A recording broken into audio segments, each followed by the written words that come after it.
Hello everyone, welcome है आप सभी का मेरे यूट्यूब चैनल विजय प्रिया फैमिली ब्लॉग्स में। तो फ्रेंड्स, यहाँ पे देखिए मैंने धूप जला दिया है, पूजा कर लिया है और सुबह के हो रहे हैं 7।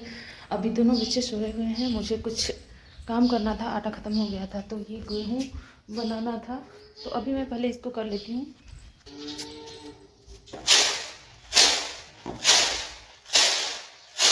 तो फ्रेंड्स, अभी मैं जा रही हूँ, जो गेहूँ निकाली थी वही इसको फटक लेती हूँ। जितने भी इसमें कूड़े कचड़े हैं, कूड़े कचड़े क्या, गेहूँ की जो गांठ होती है वही सब रह जाता है। थोड़े बहुत रहते हैं भूसा वगैरह, उसी को मैं इसको फटक दूंगी ना तो निकल जाएगा। और जो भी इसमें गंदा होगा, भूसा जो छोटे छोटे कण होते हैं वो सब निकल जाएंगे। तो ये आटा पिसाने के लिए हो जाएगा। हमारे यहाँ गर्मी में ही पूरे साल भर के लिए धो लिया जाता है गेहूँ। अब जब फिर से गेहूँ कटेगा, खेतों में से आएगा अनाज, तो तुरंत ही धो लिया जाता है। जितना भी है अंदाज से 3 कुंटल 4 कुंटल ऐसे धो लिया जाता है, तो ये पूरे साल तक चलता है। तो यहाँ पे मैं वही काम कर रही हूँ और मेरे दोनों बच्चे सोए हुए हैं। तो ऐसे जो छोटे छोटे काम होते हैं ना, करने में ऐसे कहने को तो है कि यही करना है, लेकिन जब करने लगो तो थोड़ा टाइम भी लगता है। और बच्चे हैं तो बहुत ही ज़्यादा परेशान करते हैं और काम बढ़ा कर भी रख देते हैं।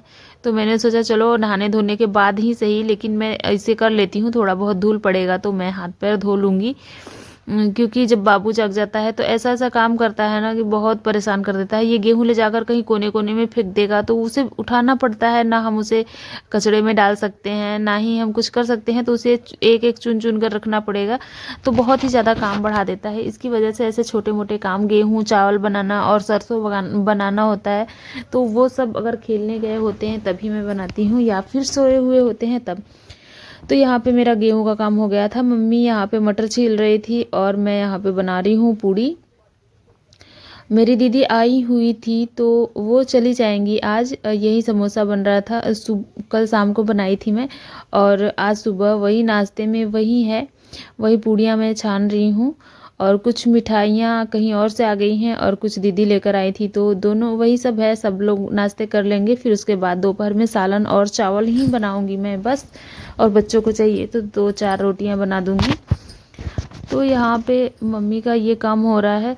तो फ्रेंड्स, हम हाउसवाइफ के लिए ना बहुत ही मुश्किल होता है टाइम निकालना। हमें टाइम कोई नहीं देता। सबको अपना अपना कामों की लगी रहती है कि मेरा काम पहले हो जाए, मैं ये कर लूँ। और घर के सारे काम जो हैं वो अच्छे से होने चाहिए। कोई भी काम ऐसा या कोई भी सामान फैला बिखरा नहीं होना चाहिए, आधा अधूरा नहीं होना चाहिए। सबकी यही ख्वाहिश होती है। तो ये सारे काम पूरे निपटाने में ना हम लोगों के लिए बिल्कुल टाइम निकाल पाना मुश्किल होता है। लेकिन क्या कर सकते हैं, अगर हमें कुछ करना है तो उन्हीं में से कुछ काम छोड़ना होगा और कुछ काम जल्दी जल्दी करना होगा, और थोड़ा बहुत हमें नींद कम करनी होगी जिससे हमें थोड़ा सा टाइम एक्स्ट्रा मिल सके। क्योंकि ऐसे अगर हम लोग सोचेंगे कि नहीं मेरे ये कोई हेल्प कराएगा या फिर हमारे लिए कोई टाइम देगा, तो ऐसा तो हमें नहीं लगता दुनिया में कोई भी इंसान है जो दूसरों के लिए कुछ करे। तो हमें अपने लिए, खुद के लिए खुद ही कुछ करना होगा, वरना ऐसे ही सारे सारे लोगों की बस चाहे जितना भी कर लो, सेवा सेवा क्या करते हैं हम लोग, बस उनकी खातिरदारी। खाना खा लो, पानी पी लो, कपड़े धो दो, मतलब यही सब होता है। उम्र के हिसाब से हम लोग काम करते हैं, लेकिन ऐसा बिल्कुल नहीं है कि हमें बस वही करना चाहिए। अगर लोग ठीक ठाक हैं घर में तो वो सारे काम अपने खुद कर सकते हैं। और थोड़ा बहुत अगर हो सकता है तो आप भी अपना काम करवा लीजिए, करवा लेना चाहिए हम लोगों को। जो काम जैसे जैसे लोग कर सकते हैं तो थोड़ा बहुत हेल्प ले लेनी चाहिए। अगर नहीं करते हैं लोग तो भी एकदम ऐसा नहीं है कि नहीं करना ही करना है। हम अपना काम खुद से कर सकते हैं। थोड़ा सा भाई अपनी नींद कम करनी होगी। अपनी सेहत थोड़ी सी ख़राब होती है, लेकिन कुछ दिन बाद आदत हो जाती है हम लोगों को वैसे ही रहने की, वैसे ही काम करने की। बस आदत डालनी होती है। वही जो हम लोगों की सोने की आदत है वही हमें छुड़ानी होती है। तो सोने वाली जो आदत होती है ना, वो छुड़ाना बहुत ही ज़्यादा मुश्किल होता है और वही हमें टाइम नहीं मिल पाता। तो हमें ऐसा लगता है कि अगर हम 6 घंटे भी सोते हैं ना तो ये बहुत ही ठीक ठाक नींद होती है। ज़रूरी नहीं हम 7-8 घंटे सोएं, अगर हम 6 घंटे भी सो लेते हैं तो भी हमारी नींद पूरी हो जाती है। और जब हम 6 घंटे की आदत डालेंगे ना तो हमें 7 घंटे तक की नींद आएगी ही नहीं। अगर आती है तो मतलब वो हम आलस करते हैं, बेड पे पड़े रहते हैं, देखते रहते हैं, नींद भी नहीं आती। सोने का नाटक करते करते 1 घंटे ऐसे ही वेस्ट कर देते हैं। तो इससे अच्छा है कि हम उठकर उसमें 1 घंटा काम कर लें, तो वो जो टाइम निकलेगा हमारा अपने लिए, वो हम अपने लिए कुछ काम कर सकते हैं। जो भी हमारी इच्छा हो, जो हम चाहते हों, जो हमारी मंशा हो, वो हम पूरी कर सकते हैं। तो यहाँ पे देखिए, आप लोग देख ही सकते हैं इस पूरे ब्लॉग में मैं अपना खुद का काम बिल्कुल नहीं कर पा रही हूँ। जैसे कि मेरा पर्सनल काम, मैं सिलाई करना चाहती हूँ, अच्छी अच्छी वीडियोज़ आप लोगों के साथ शेयर करना चाहती हूँ। यही मेरा फेवरेट काम है जो कि मैं हमेशा करना चाहती हूँ। बस वही छोड़ के बाकी सब करती रहती हूँ। तो देखिए, यहाँ पे बाबू भी है, अभी छोटा बच्चा है, इसकी वजह से मुझे टाइम बहुत ही कम मिल पाता है। फिर भी जितना है वो काफ़ी है। अगर हम करना चाहें ना तो इसमें बहुत कुछ कर सकते हैं। तो अभी बाबू देखिए खेल रहा है। कुछ बच्चे ज़्यादा सोते हैं और कुछ बच्चे कम सोते हैं। हमारा बच्चा है ये रात के 12 बजे के पहले सोता नहीं है, तो इसकी वजह से मैं 1 2 3 4 5 6 बस 6 घंटे सोती हूँ। बस मेरी नींद इतनी ही है। 12 बजे ये सोता ही है तो मैं 1:30 1 बजे तक मैं सोती हूँ, क्योंकि मुझे कुछ फ़ोन में भी एडिट वगैरह करने होते हैं। तो ऐसा नहीं है कि बच्चे अगर सोए तो हम तुरंत ही सो जाते हैं, उन्हें सुलाते हैं, फिर उसके बाद हमारे हाथ में अगर फ़ोन रहता है या फिर हम एडिट वगैरह करते रहते हैं तो वो काम भी पूरा करने के बाद ही सोना होता है। नहीं तो हम ना ही वीडियोज़ डाल पाएंगे।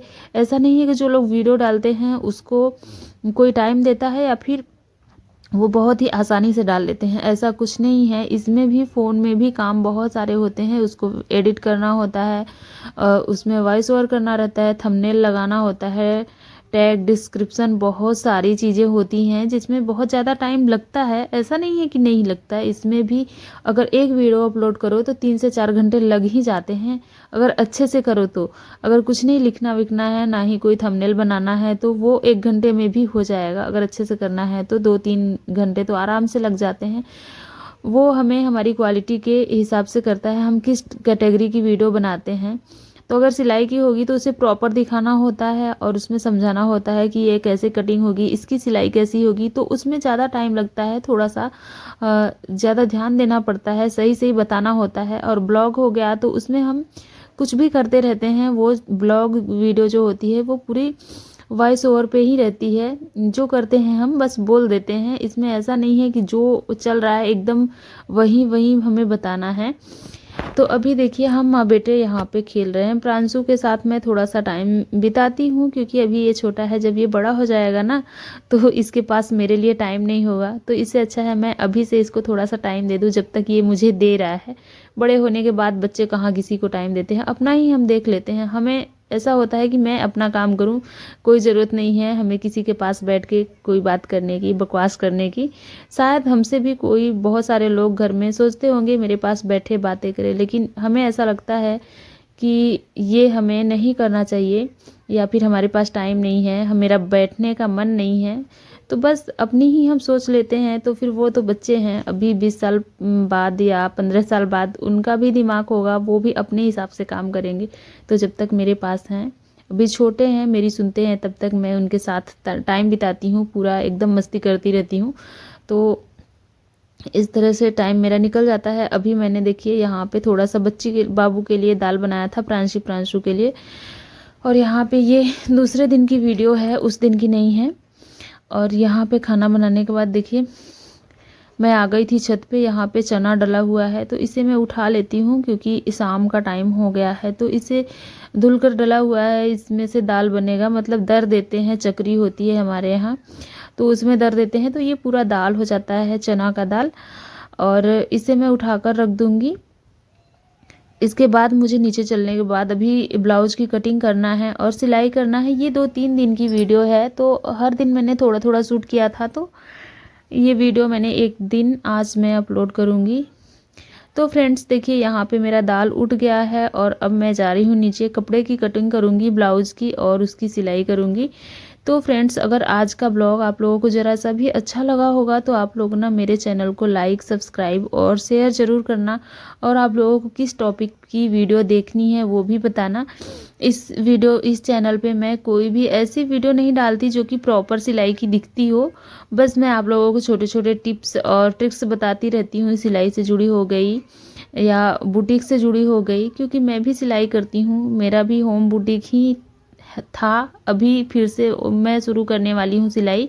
कपड़े लेना स्टार्ट कर दिया है बट सिलाई स्टार्ट नहीं कर रही हूँ। तो मैं जल्द ही सिलाई करूँगी। एक एक दो दो कपड़े इसी तरह से मैं निकाल रही हूँ, ताकि इकट्ठा हो जाता है तो फिर कस्टमर के लिए मतलब टाइम से देना होता है, तो वो नहीं हो पाता। फिर कस्टमर मतलब हट लग जाते हैं, जहाँ पे जल्दी सिलाई होता है वहाँ पे जाने लगते हैं।